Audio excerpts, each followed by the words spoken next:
একজন যুবক প্রশ্ন করেছে ইংরেজিতে, ও কি এখানে আছে? না, ধমক দিব না, একদম বকা দিব না, ভালোবেসে বললাম, কি নাম তোমার? কি নাম তোমার? সৌরভ। বাসা কি এখানে? পাশের গ্রামে, নাটোরের পাশের গ্রামে, তাই তো? এই পাশে। ও আচ্ছা, তুমি কিসে পড়ো ভাই? মাশাআল্লাহ, তোমার নাম সৌরভ? বসো সৌরভ, বসো। মাশাআল্লাহ, আপনাদের মাহফিলের অডিয়েন্স সে, তার বাসা এখানে। তো দেখা যাক আমরা উত্তর করতে পারি কিনা। সৌরভ প্রশ্ন করেছে, মাই ডিয়ার হুজুর, in the present time there are many students like us who can't maintain focus on studying for more than 1 hour or 2 hours. What actions can we take to maintain better focus in our studies? মাশাআল্লাহ, বলেন সবাই মারহাবা। প্রশ্ন দামি তো, তাই বললাম সবাইকে বলতে যে মারহাবা বলেন। আসলে তার প্রশ্ন হচ্ছে এইরকম যে অনেক ছাত্ররা আছে যারা 1 থেকে 2 ঘন্টার বেশি পড়াশোনায় মনোযোগ দিতে পারে না। পড়াশোনায় মনোযোগ দিতে গেলেই বাহিরের সব চিন্তা তাকে ঘিরে ধরে। তো যুবক লিখেছে যে আমরা এটার বিরুদ্ধে অ্যাকশন নিয়ে কেমন ভাবে পড়াশোনা করলে আমাদের পড়াশোনায় মনোযোগ থাকবে, দ্যাট ইজ দ্য কোয়েশ্চেন। দেখুন, আমি একজন ছাত্র হিসেবে আমার লাইফে যেই এক্সপিরিয়েন্স গ্যাদার করেছি, আমি সেখান থেকেই উত্তর দেওয়ার চেষ্টা করছি। মনে রাখবেন, আপনার পড়াশোনায় মনোযোগী হওয়ার ব্যাপারে সবচেয়ে বড় ত্রুটির বিষয় হচ্ছে আপনার হাতে থাকা স্মার্টফোন। মনে রাখবেন, এখানে ফেসবুক আছে, টিকটক আছে, ইনস্টাগ্রাম আছে, ইউটিউব আছে, মেসেঞ্জার আছে। আপনি যখন ফোনটাকে পাশে রেখে পড়তে বসেন, প্রত্যেকটা সেকেন্ডে সেকেন্ডে মাইন্ড আপনাকে ট্রিগার করে, এই যে তোর গার্লফ্রেন্ড মনে হয় মেসেজ তোকে একটা দিল, এখনই চেক কর, এখনই চেক কর।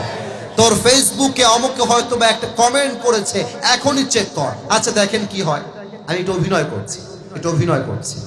আচ্ছা দেখি তো, একটা ওয়াজ শুনি, একটা নর্মালি 5 মিনিট চালিয়ে আবার রেখে দিই। এই যে 5 মিনিট শুরু হয়, 5 মিনিট থেকে 10, 10 থেকে 20, 30 থেকে 1 ঘন্টা, 2 ঘন্টা পার হয়ে যায়। মোবাইল ফোন যুবকরা ছাড়তে পারে না, ঠিক কিনা বলেন? এজন্য আমার অ্যাডভাইস হচ্ছে, পড়াশোনা যখন শুরু করবা, মোবাইল ফোনের 14 গোষ্ঠী তালাক দিয়ে তোমাকে পড়তে বসতে হবে, ঠিক কিনা বলো? 2 নাম্বার, পড়াশোনার ক্ষেত্রে সবচেয়ে বড় বাধা হচ্ছে নারীর ফিতনা।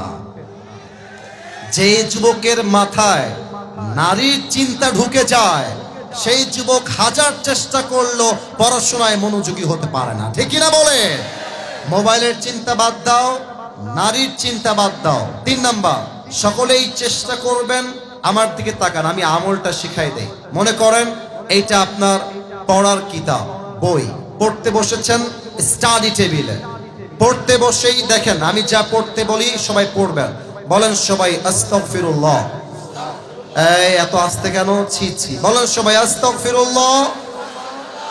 সবাই পড়েন আল্লাহুম্মা সাল্লি আলা মুহাম্মদ।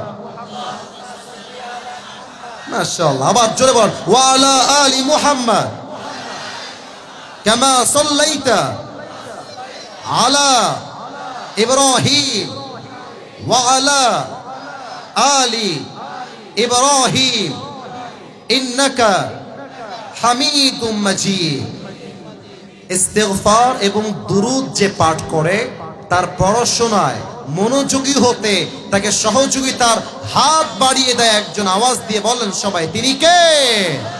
4 নাম্বারটা বলেই শেষ করছি আমার প্রিয় ভাইরা। পড়াশোনা করবেন এমন একটা জায়গায়, যেই জায়গায় পরিবেশটা সুন্দর হয়, আশেপাশে লোকজন কম থাকে। কারণ পরিবেশ খারাপ হলে 1 ঘন্টা কেন, আপনি 10 মিনিটও মনোযোগ রাখতে পারবেন না। অতএব পরিবেশ সুন্দর হলে পড়াশোনাও সুন্দর হবে, ঠিক কিনা বলেন?